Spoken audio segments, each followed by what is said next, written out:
Selamat pagi anak-anak. Hari ini kita bertemu kembali pada pelajaran matematika bersama Miss Rona. Nah, materi yang kita bahas hari ini masih tetap mengenai koordinat kartesius. Namun untuk hari ini khususnya kita akan membahas posisi titik terhadap titik asal 0,0 dan titik tertentu A, B. Baik, kita langsung saja pada materi. Posisi titik terhadap titik asal 0,0. Nah, di sini ada gambar denah perkemahan. Nah, perhatikan contoh yang pertama. Bagaimana posisi perumahan terhadap pos utama? Nah, yang ditanya adalah posisi perumahan. Nah, kalau kita lihat pada gambar, nah ini dia perumahan. Ini pos utama. Nah, pos utama di sini koordinatnya adalah 0,0. Nah, dan ini juga menjadi titik acuan. Nah, maka kita untuk menuju perumahan dari pos utama yaitu harus bergerak ke kanan sebanyak 1, 2, 3, 4, 5, 6. Lalu kita bergerak ke atas sebanyak 1, 2, 3, 4, 5.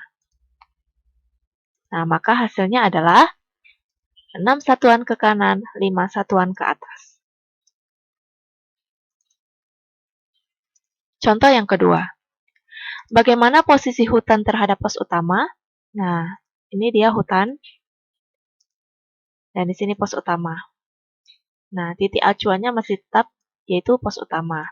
Maka kita bergerak ke kiri sebanyak 1, 2, 3, 4, 5, 6, 7, 8. Lalu bergerak ke atas sebanyak 1, 2, 3, 4, 5. Maka hasilnya adalah 8 satuan ke kiri, 5 satuan ke atas.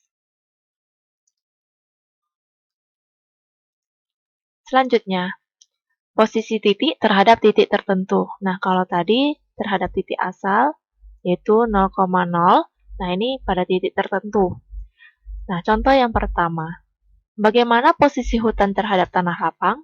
Nah, kalau kita lihat pada gambar, di sini dia hutan, dan di sini tanah lapang. Nah, yang ditanya adalah posisi hutan. Maka, yang menjadi titik acuannya adalah tanah lapang.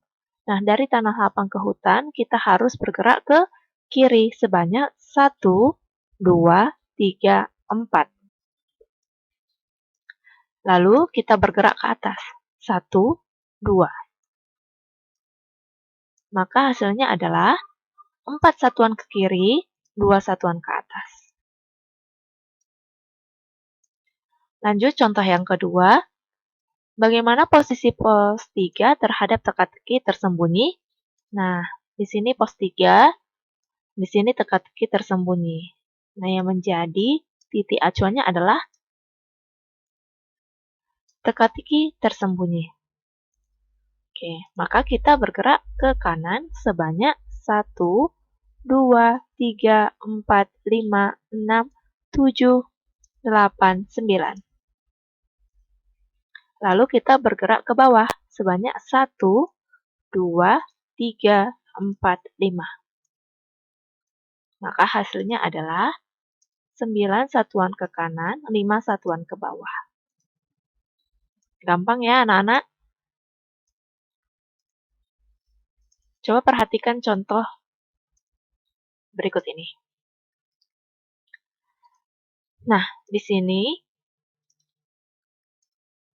posisi yang pertama ya, contoh yang pertama posisi perumahan terhadap ketiga posisi ini. Nah, untuk yang pertama, bagaimana posisi perumahan terhadap tenda pertama? Berarti yang menjadi acuan adalah tenda pertama, atau tenda 1. Nah, tenda 1 letaknya di sini. Jadi ya, nah perumahan di sini. Maka kita dari tenda 1 menuju perumahan itu bergerak ke kanan sebanyak 1, 2, 3, 4. Lalu kita bergerak ke atas sebanyak 1, 2, 3, 4, 5. Maka hasilnya adalah 4 satuan ke kanan dan 5 satuan ke atas. Lanjut, posisi perumahan terhadap pos 1. Nah, pos 1 di sini ya. Nah, perumahan di sini. Berarti titik acuannya adalah pos 1. Menuju perumahan itu sebanyak 1, 2, 3, 4 ke kanan. Nah, karena dia sehadap, maka dia 0 satuan. Dan posisinya berada di atas. Oke, lanjut. Posisi perumahan terhadap pasar. Nah, ini pasar. Ini perumahan. Berarti titik acuannya pasar, kita bergerak ke kanan. Sebanyak 1, 2. Lalu bergerak ke atas sebanyak 1, 2. Maka 2 satuan ke kanan dan 2 satuan ke atas. Nah, sekarang contoh yang kedua. Posisi pemakaman terhadap, nah ini kita langsung saja ya untuk mencari pos 1. Pada pos 1 ya. Berarti titik acuannya adalah pos 1. Mana pos 1? Ini dia. Ke pemakaman. Ini dia pemakaman. Berarti dari pos 1 kita bergerak ke kiri. Sebanyak 1, 2, 3, 4, 5, 6, 7. Lalu kita ke bawah sebanyak 1, 2, 3, 4, 5, 6, 7. Maka hasilnya adalah 7 satuan ke kiri, 7 satuan ke bawah. Lanjut, posisi pemakaman terhadap pasar. Nah, ini pasar. Ini pemakaman. Berarti dari pasar ke pemakaman itu bergerak ke kiri. Sebanyak 1, 2, 3, 4, 5, 6, 7, 8, 9. Lalu kita bergerak ke bawah. Sebanyak 1, 2, 3, 4, 5.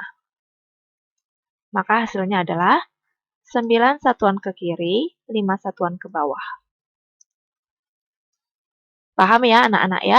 Nah, selanjutnya Miss akan berikan tugas, tolong kerjakan dengan baik. Dan sampai di sini materi kita. Sampai jumpa di pertemuan berikutnya. Selamat pagi.